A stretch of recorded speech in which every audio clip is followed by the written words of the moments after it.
Hello again. When first I saw the photograph which forms the thumbnail to this video, I honestly thought that the Duchess of Cambridge had been pictured on a visit abroad, perhaps to some African country. She was, of course, actually in Southwark, a district in South London. I am irresistibly reminded of something which Enoch Powell, the British politician, said in 1967.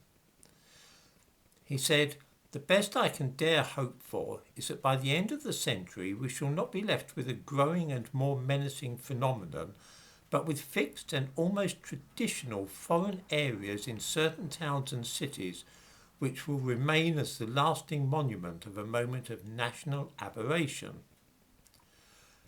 Of course, we now realise that this was a false choice and that in fact we have both of those undesirable states of affairs, what some might describe as the worst of both worlds.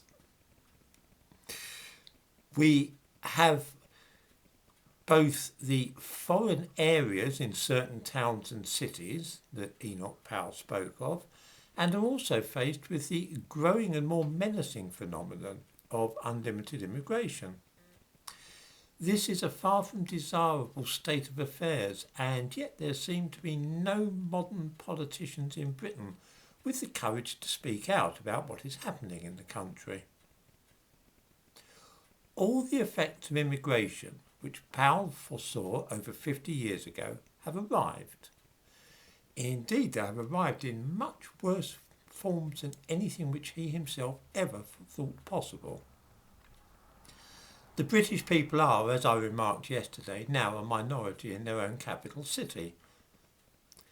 One remedy which Enoch Powell advanced was the idea of voluntary repatriation, which is not something one hears much about these days. There was a limited move towards such repatriation in the 1970s, in that those from the Caribbean and the Indian subcontinent who had come to live in Britain and then changed their minds about settling here could apply to have their fares paid back to their own countries. This was a government-backed scheme, and it wasn't pursued with any particular enthusiasm. Powell thought that adding the incentive of a resettlement grant would act as an inducement for more people to take up this offer, but there was little keenness at all for the idea in the governments of that time. Attractive as some people find the idea today, it is probably too late for such a moderate proposal.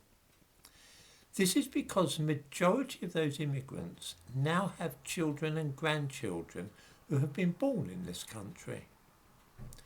We see now the truth of another assertion made by Powell, which was at the time regarded as being shockingly racist. He said that the immigrants from what was in those days called the New Commonwealth did not really regard themselves as being British at all, but instead felt loyalty towards the countries from which they had come. This is as true now as it ever was, but has unfortunately been transmitted to the offspring of the immigrant population as well.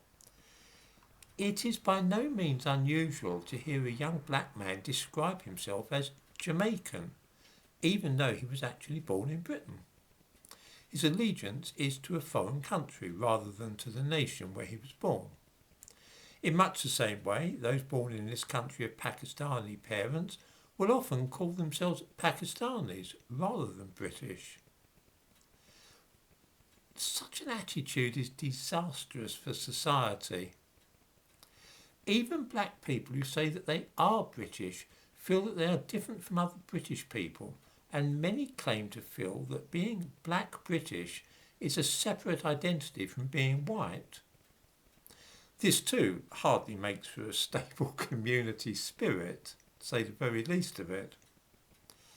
There was a time when a properly administered scheme of voluntary repatriation might possibly have tipped the balance in Britain and made a real difference to the way things eventually developed. It is, I fear, too late now for anything of that kind. I seriously doubt that many people could now be induced to leave the country, even with the most generous financial assistance and grants.